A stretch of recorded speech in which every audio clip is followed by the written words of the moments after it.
அப்படி 12ஆம் பாவத்து அதிபதியினோட தசை நடக்குது, இப்படிலாம் இருக்குது அப்படின் போது 100க்கு 100% வராது, 100க்கு 40 to 50% கண்டிப்பா நடக்கும். ஸோ இந்த டவுட் வேண்டாம். அதே மாதிரி சனி இன்னும் 2 வருஷம் நம்மளுக்கு நல்லது செய்யக்கூடிய பொசிஷன்ல இருக்கான், சாலிடா நல்லது செய்வோம், கொஞ்சம் வெயிட் பண்ணுங்க அப்படின்னு சொல்லலாம். சொத்து பிரிக்கிறாங்க அப்படின்னும் போது நம்மளுக்கு ஒரு அமௌண்ட் வரலாம், அதை வச்சு நம்ம வீடு வாங்கலாம். இல்லைங்க உங்க ஃபேமிலியில குழந்தை இல்லாத தம்பதிகள் யாராவது இருப்பாங்க, அவங்க வந்து அவங்களோட ப்ராப்பர்ட்டியை பிரிச்சு கொடுக்கலாம், அதில் உங்களுக்கு ஒரு வீடு வரலாம். இப்படி ஏதோ ஒண்ணுங்க, ஒரு லக்ஸரியஸான ஒரு வீடு அப்படின்றது நிறைய பேருக்கு பிராப்தம் உண்டு. இது ஏங்க அட்ராக்ஷன் வருது? இந்த காலகட்டம் பொதுவாகவே ரிஷபத்துக்கு யாராவது ஒருத்தவங்க சின்னதாக ஒரு விஷயம் செஞ்சுட்டாங்க. நம்ம எங்கேயோ ஒரு ஃபங்க்ஷன் போகிறோம், ஒருத்தவங்க வந்து ஒரு டம்ளர் கிளாஸில் வந்து பார்த்தீங்கன்னா தண்ணி கொடுக்குறாங்க, அடுத்து சாப்பிடுங்க அப்படிங்கிறாங்க. 2 வார்த்தை அன்பாக நம்மளை உபசரித்தாலே நம்ம மைண்ட் அவங்களுக்குன்னு ஒரு பெரிய இடத்த கொடுத்துரும். அதுதான் ரிஷபம் இல்லையா? ஸோ இந்த மாதிரி ஏமாந்து போகக்கூடிய ஒரே ராசி எது அப்படின்னா ரிஷபராசி.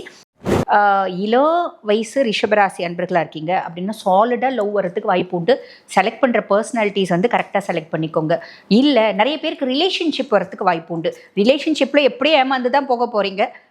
பியாண்ட் தட் நான் சொன்னால் நீங்கள் கேட்கவா போகிறீங்க? ஸோ நீங்கள் ரிலேஷன்ஷிப்பில் தொடர்றது அப்படின்னா தொடருங்க.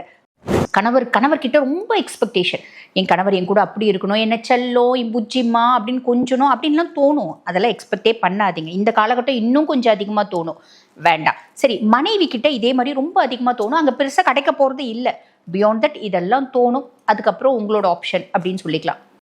வீட்டில் எத்தனை இது செய்யல அது செய்யல, இவங்க வரல அவங்க வரல, எத்தனை டென்ஷன் இருக்கும். ஆனால் முடிவு சுகமாக தான் இருக்கும், சுபமாக தான் இருக்கும். அந்த மாதிரி தான் இருக்கும், கவலைப்படணும் அப்படின்ற அவசியம் இல்லை. அப்போ ஆன் தி ஹோல் ரிஷபராசி அன்பர்கள் எதில் கவனம்? காமத்தில் கவனம், காதலில் கவனம். ஸோ இதெல்லாம் கவனமாக இருக்கீங்க அப்படின்னா பிரச்சனை இல்லை. ஆனால் என்ன கேட்டால் நான் ஒரே ஒரு அட்வைஸ் தான் சொல்லுவேன். என்ன அப்படின்னா, இன்னும் 2 வருஷம் ரிஷபத்துக்கான வருஷம்.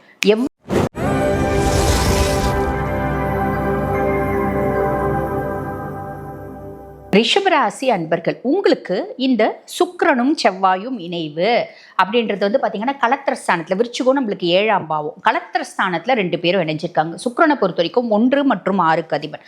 நம்ம சுயஸ்தானத்துக்கும் அவன் தான் அதிபன். 6ஆம் பாவம் ருண ரோக சத்ருஸ்தானத்துக்கும் அவன் தான் அதிபன். இவன் வந்து பார்த்தீங்கன்னா ராசியாதிபன் 7ஆம் பாவத்தில் உட்கார்ந்துருக்கான் அப்படின்றது. இன்னொன்று கலத்திரகாரகன் கலத்திரஸ்தானத்தில் உட்கார்ந்துருக்கான். பொதுவாக இது வந்து பார்த்தீங்கன்னா சுய ஜாதகத்தில் அப்படி இருக்குது அப்படின்னா காரகோ பாவனாஸ்தி அப்படின்னு சொல்லுவாங்க. இது வந்து நம்ம வந்து கோச்சார பலனில் அப்படிலாம் பார்க்கணும் அப்படின்ற அவசியம் இல்லை. பியாண்ட் தட் செவ்வாயை பற்றி சொல்லணும் அப்படின்னா, அவன் வந்து நம்மளுக்கு அதாவது சுக்கிரன் நம்ம ராசியாதிபனுக்கு சமமான ஒரு கிரகம். 7க்கும் 12க்கும் அதிபன், அதாவது கலத்திரஸ்தானத்துக்கும் அவன் தான் அதிபன், 12ஆம் பாவம் மோட்ச வரையஸ்தானத்துக்கும் அவன் தான் அதிபன். இவங்க 2 பேரோட காம்பினேஷன் அப்படின்றது வந்து பார்த்தீங்கன்னா, இங்கே செவ்வாய் வந்து சமம், சுக்கிரனும் வந்து பார்த்தீங்கன்னா ஈக்குவல் ஒரு என்ன சொல்கிறது ஆக்டிவிட்டி இருக்கக்கூடிய ஒரு கிரகம், ஈக்குவல் பவர் இருக்கக்கூடிய ஒரு கிரகம் அப்படின்னு சொல்லலாம். ஆனால் இவங்க 7ல் உட்காந்துட்டுருக்காங்க. 7ல் உட்காந்துட்டுருக்காங்க அப்படின் போது பொதுவாக நான் முன்னமே இன்ட்ரோவில் சொன்னேன் 1, 4, 7, 10 அப்படின் போது பிருகுமங்கல யோகம் கவர் ஆகும் அப்படின்னு. அப்போ ரிஷபராசி அன்பர்களுக்கு பிருகுமங்கல யோகம் கவர் ஆகுது. என்னங்க ரிஷபராசி அன்பர்களுக்கு அந்த யோகம் கவர் ஆகுது, இந்த யோகம் கவர் ஆகுது, அப்படி இருப்பீங்க இப்படி இருப்பீங்கன்னு சொல்கிறீங்க, ஒன்றும் நல்லா இல்லைங்க அப்படின்னு நிறைய பேர் சொல்லுவீங்க. நானும் ரிஷபராசி ரிஷப லக்னம் தான், எனக்கும் பெருசாக ஒன்றும் நல்லா இல்லை. காரணம் என்ன அப்படின்னா, நம்ம என்ன தசையில் இருக்கோம். சுய ஜாதகத்தில் தசநாதன், இப்போ நம்மளுக்கு ஒரு தசை நடக்கும் இல்லைங்களா, அந்த தசநாதன் நல்ல பாவத்தில் இருக்கானா, நல்ல பாவத்தில் இருக்கா அப்படின்னா 100க்கு 100% நிறைய நல்லது அப்படின்னு நடக்கும். நல்ல பாவத்தில் இல்லைங்க, தசநாதன் வந்து பாருங்க அஷ்டமாதிபதியினோட தசை நடக்குது, 3ஆம் பாவத்து அதிபதியினோட தசை நடக்குது, அப்படி 12ஆம் பாவத்து அதிபதியினோட தசை நடக்குது, இப்படிலாம் இருக்குது அப்படின் போது 100க்கு 100% வராது, 100க்கு 40 to 50% கண்டிப்பாக நடக்கும். ஸோ இந்த டவுட் வேண்டாம். அதே மாதிரி சனி இன்னும் 2 வருஷம் நம்மளுக்கு நல்லது செய்யக்கூடிய பொசிஷன்ல இருக்கான், சாலிடா நல்லது செய்வோம், கொஞ்சம் வெயிட் பண்ணுங்க அப்படின்னு சொல்லலாம். இப்போ இந்த காம்பினேஷன் 7ஆம் பாவத்தில் நம்மளுக்கு என்னென்ன மாதிரி பலன்களை கொடுக்க போகுது அப்படின்னா, முதல் சொன்ன விஷயம் பிருகுமங்கல யோகம் கவர் ஆகுது. அப்போ நிறைய ரிஷபராசி அன்பர்கள் வீடு வாங்குவீங்க, சாலிடா வாங்குவீங்க. கடனே இல்லாமல் நம்ம காசு மொத்தத்தையும் கொடுத்து வீடு வாங்கணும்னு நினைக்கிறேங்க. அப்படி வாங்குறதுக்கும் நிறைய பேருக்கு பிராப்தம் இருக்குது. கடனை உடனே வாங்கி ஒரு வீடு அப்படின்றது வாங்குறதுக்கும் பிராப்தம் உண்டு. அந்த வீடு எப்படிப்பட்ட வீடாக வரும்? ரிஷபத்துக்கே இன்பில்ட்டாகவே ஒரு கேரக்டர் உண்டு. என்ன அப்படின்னா, எனக்கு சாதாரணமாக ஒன்றத்தை பார்த்தா பிடிக்காது. It should be very attractive, it should be luxurious, மற்றவங்களோட I should be unique in each and every aspect அப்படின்ற மாதிரி ஒரு எண்ணம் இருக்கும்.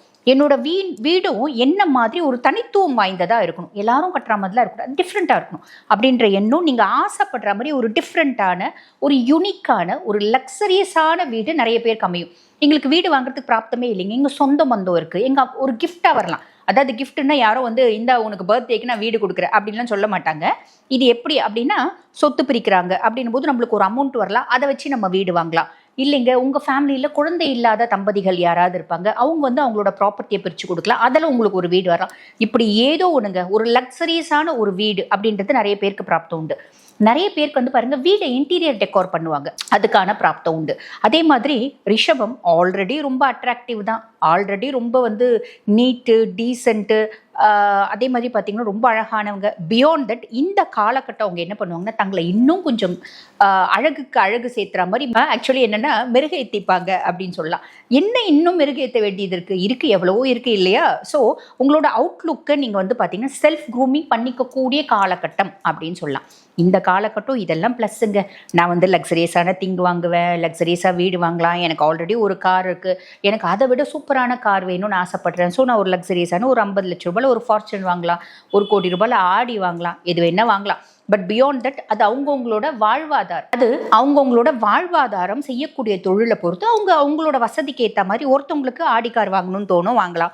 ஒருத்தவங்க வந்து பாருங்க சைக்கிளில் போயிட்டு இருப்பாங்க, வசதி கம்மியாக இருப்பாங்க, நான் ஒரு பைக் வாங்கணும்னு ஆசைப்படுறேன், லட்ச ரூபாயில் ஒரு பைக் வாங்கலாம். புரியுதுங்களா? ஸோ இது அவங்கவுங்களோட வாழ்வாதாரம் செய்யக்கூடிய தொழிலுக்கு ஏற்ற மாதிரி கண்டிப்பாக ஒரு மேன்மை அப்படின்றதுக்கு கவலைப்பட வேண்டாம் இந்த காலகட்டம். புரியுதுங்களா? சரி, இதை விட வேற என்ன விஷயம் அப்படின்னா இங்கே தான் முக்கியமான விஷயம் வருது. அது என்ன அப்படின்னா எதிர்பாலினத்தின் மீது ஈர்ப்பு அப்படின்றது வரும்.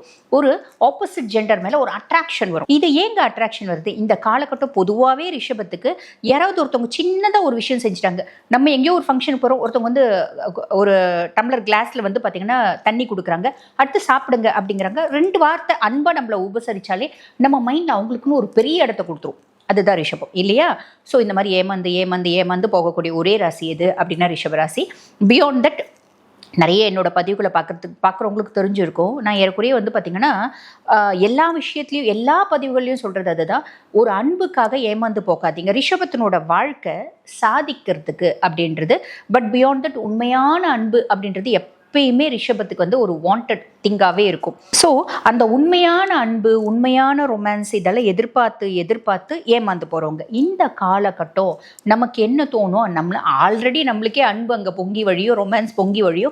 பியாண்ட் தட் இப்போ வந்து பாருங்கள் இந்த சுக்கிரனும் செவ்வாயும் இணைந்து 7ஆம் பாவம் அப்படின்னும் போது அதிகப்படியான ஒரு எதிர்ப்பாலினத்தின் மீது நாட்டம் அப்படின்றத கொடுப்பாங்க, ஒரு ஈர்ப்பு அப்படின்றத கொடுப்பாங்க. இதில் காஷியஸாக இருங்க. இளம் வயசு ரிஷபராசி அன்பர்களாக இருக்கீங்க அப்படின்னா சாலிடாக லவ் வரதுக்கு வாய்ப்பு உண்டு. செலக்ட் பண்ணுற பர்சனாலிட்டிஸ் வந்து கரெக்டாக செலக்ட் பண்ணிக்கோங்க. இல்லை நிறைய பேருக்கு ரிலேஷன்ஷிப் வரத்துக்கு வாய்ப்பு உண்டு. ரிலேஷன்ஷிப்பில் எப்படியே ஏமாந்து தான் போக போகிறீங்க. பியாண்ட் தட் நான் சொன்ன நீங்கள் கேட்கவா போகிறீங்க? ஸோ நீங்கள் ரிலேஷன்ஷிப்பில் தொடர்றது அப்படின்னா தொடருங்க. திருமண வாழ்க்கை அப்படின்றது நிறைய பேருக்கு வரும், அதாவது நல்ல வரன் அமையும். அதுக்கும் மேலே ஆல்ரெடி திருமணம் ஆனவங்களுக்கும் இந்த லவ் வரத்துக்கு வாய்ப்பு உண்டு, ரிலேஷன்ஷிப் வரத்துக்கு வாய்ப்பு உண்டு. இதிலெல்லாம் கவனம் அப்படின்றது வச்சுக்கோங்க. ஆல்ரெடி எங்களுக்கு ஃபேமிலி ஒன்று இருக்குங்க, ஒரு எக்ஸ்ட்ரா மேரிட்டல் அஃபேர் ஒன்று இருக்குது, ரிலேஷன்ஷிப் ஒன்று இருக்குது அப்படின்னா பெருசாக நீங்கள் எக்ஸ்பெக்ட் பண்ணுற அன்பு 10 எக்ஸ்ட்ரா மேரிட்டல் அஃபேர் இருந்தாலும் உங்களுக்கு கிடைக்க போகிறதில்ல. ஸோ ரொம்ப சிம்பிள், என்ன பண்ணலாம், நம்ம உண்மையான அன்பை தேடி தேடி தேடி இந்த ராஜராஜ சோழன் பாட்டு வரும் பார்த்தீங்களா, அந்த மாதிரி நிறைய இடத்துல நம்ம அன்பை தேடி தேடி கடைசியில் ஒன்றும் இல்லாமல் நிற்கிறதுக்கு என்ன பண்ணலாம் அப்படின்னு என்னோட ஃப்ரீ அட்வைஸ். அழகாக வந்து பாருங்கள், அன்கண்டிஷனல் லவ்வை நமக்கு கொடுக்கக்கூடியவங்க யார் அப்படின்னா டாக்ஸ் வாங்கி வச்சுக்கோங்க. நம்ம வந்து பேர்ட்ஸு, டாக்ஸு இவங்க கூடலாம் சந்தோஷமாக உங்கள் டைமை நீங்கள் ஸ்பெண்ட் பண்ணுங்கள். மனுஷங்களை நம்பி ஏமாறுறதை விட அதுக்கப்புறம் உங்களோட இஷ்டம், நீங்கள் உங்களுக்கு என்ன தோணுதோ அதை செய்யுங்க. ஜென்ரலாக வந்து பாருங்கள் ரிஷபம் சாதிக்க பிறந்த ராசி. இவங்க வந்து பார்த்திங்கன்னா உண்மையாக வந்து சொல்லணும் அப்படின்னா இந்த சினிமாவில் காமிக்கிற ரொமான்ஸில் ஒன்றுமே கிடையாது. ரிஷபத்தினோட ரொமான்ஸ் ஒரு லவ் ஒன்று கிடச்சிச்சின்னா போதும், உருகி உருகி உருகி உருகி உருகி உருகி எத்தனை உருகினாலும் போடலாம், அப்படி லவ் பண்ணக்கூடியவங்க. இது இல்லை நம்ம வாழ்க்கை, ஞாபகம் வச்சுக்கோங்க. சரி, பியாண்ட் தட் திருமண வாழ்க்கையில் வந்து பார்த்திங்கன்னா அதிகமான நெருக்கம். கணவர்கிட்ட ரொம்ப எக்ஸ்பெக்டேஷன், என் கணவர் என் கூட அப்படி இருக்கணும், என்ன செல்லம், என் புஜ்ஜிம்மா அப்படின்னு கொஞ்சணும் அப்படின்லாம் தோணும். அதெல்லாம் எக்ஸ்பெக்டே பண்ணாதீங்க. இந்த காலகட்டம் இன்னும் கொஞ்சம் அதிகமாக தோணும், வேண்டாம். சரி, மனைவி கிட்ட இதே மாதிரி ரொம்ப அதிகமாக தோணும், அங்கே பெருசாக கிடைக்க போகிறது இல்லை. பியாண்ட் தட் இதெல்லாம் தோணும். அதுக்கப்புறம் உங்களோட ஆப்ஷன் அப்படின்னு சொல்லிக்கலாம், என்ன முடிவு பண்ணுறீங்க உங்களோட ஆப்ஷன். பார்ட்னர்ஸ் வந்து பார்த்தீங்கன்னா இப்போ நீங்கள் வந்து ரிஷபராசி லேடியாக இருக்கீங்க, அப்படின்னா நீங்கள் வந்து ஹஸ்பண்டானா வச்சுக்கலாம். இதில் வந்து உங்களோட ரிலேஷன்ஷிப் இருக்க பார்ட்னர், எங்களுக்கு கல்யாணம் ஆளுங்க, நாங்கள் ரிலேஷன்ஷிப் இருக்கோம் அப்படின்னா உங்களோட பார்ட்னர் ரொம்ப ஆக்ரோஷமாக இருப்பார். ரொம்ப முரட்டுத்தனமாக அவங்க என்ன எக்ஸ்பெக்ட் பண்ணுறாங்களோ அதை நீங்கள் செய்யணும் அப்படின்னு நினைப்பாரு. இது எந்த ஆஸ்பெக்டில் அப்படின்னா செக்ஷுவல் ரிலேஷன்ஷிப்பில் அப்படின்னு சொல்லலாம். ஏன்னா இந்த காம்பினேஷன் வந்து பாருங்கள், இந்த சுக்கிரனும் செவ்வாயும் காம்பினேஷன் ஒரு ஆளுமை, ஒரு ஆதிக்கம், எனக்கு கிடைக்கலன்னா பிடுங்கணும் அப்படின்ற ஒரு காம்பினேஷன். அதுக்கும் மேலே என்ன சொல்கிறது, இது எதில் அப்படின்னா லவ்வில், ரொமான்ஸில், ஒரு இன்டிமசியில், செக்ஷுவல் ரிலேஷன்ஷிப்பில் அப்படின்னு சொல்லலாம். ஸோ இதிலெல்லாம் கொஞ்சம் கவனம் அப்படின்றது வச்சுக்கோங்க, ஓகேங்களா? பியாண்ட் தட் மற்ற பிளானட்ரி பொசிஷன் எப்படி இருக்குது அப்படின்னா 10ல் ராகு இருக்காரு, தொழில் ஸ்தானத்தில் ராகு. ரிஷபராசி அன்பர்கள் நீங்கள் என்ன தொழில் செய்கிறீங்க அப்படின்னாலும் அதில் ஒரு பிரம்மாண்டம் அப்படின்றது சாலிடாக வந்துடும். 11ல் சனி வந்து பாருங்க நவம்பர் மாதம் 27 வரைக்கும் வக்ரகதி அடைஞ்சிருப்பாரு. பியாண்ட் தட் சனி லாபத்தை கொடுக்கக்கூடிய பொசிஷனில் இருக்காரு. எந்த அளவுக்கு உழைக்கிறீங்களோ அந்த அளவுக்கு சக்ஸஸ் ஆகிடுவீங்க அப்படின்னு சொல்லலாம். அதுக்கப்புறம் 3ஆம் பாவத்தில் குரு, இது வந்து டிசம்பர் 5 வரைக்கும் 3ல் வந்து குரு வந்து வக்ரகதி அடைஞ்சிருப்பாரு.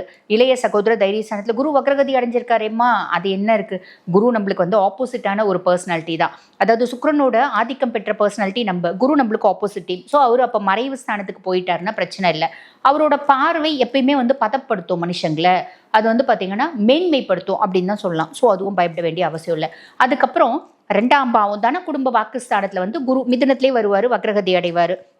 அப்போ இந்த காலகட்டத்தில் இந்த பொசிஷன்ஸ் டிசம்பர் 5க்கு மேலே இந்த காம்பினேஷன் முடிகிற வரைக்குமே குரு வந்து பார்த்திங்கன்னா 2ஆம் பாவத்தில் வக்ரகதி அடைஞ்சிருப்பார். அது என்ன, தன குடும்ப வாக்குஸ்தானம். காசு, பணம், வசதி, அந்தஸ்து, மரியாதை, கௌரவம், குடும்பத்தில் சந்தோஷம், நிம்மதி, குதூகலம் அத்தனையும் இருக்கும்.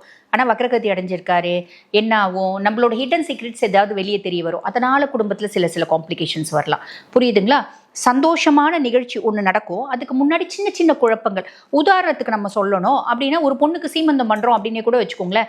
5-3 அடுக்க எல்லாம் செய்வோம். அந்த சீமந்தம் அந்த ஃபங்க்ஷனில் வந்து உட்காந்து அந்த ஃபங்க்ஷன் சூப்பராக முடியறதுக்கு முன்னாடி வீட்டில் எத்தனை குழப்பங்கள் இருக்கும், வீட்டில் எத்தனை இது செய்யலை, அது செய்யலை, இவங்க வரல, அவங்க வரல, எத்தனை டென்ஷன் இருக்கும். ஆனால் முடிவு சுகமாக தான் இருக்கும், சுபமாக தான் இருக்கும். அந்த மாதிரி தான் இருக்கும், கவலைப்படணும் அப்படின்ற அவசியம் இல்லை. அப்போ ஆன் தி ஹோல் ரிஷபராசி அன்பர்கள் எதில் கவனம், காமத்தில் கவனம், காதலில் கவனம். ஸோ இதெல்லாம் கவனமாக இருக்கீங்க அப்படின்னா பிரச்சனை இல்லை. ஆனால் என்ன கேட்டால் நான் ஒரே ஒரு அட்வைஸ் தான் சொல்லுவேன். என்ன அப்படின்னா, இன்னும் 2 வருஷம் ரிஷபத்துக்கான வருஷம்.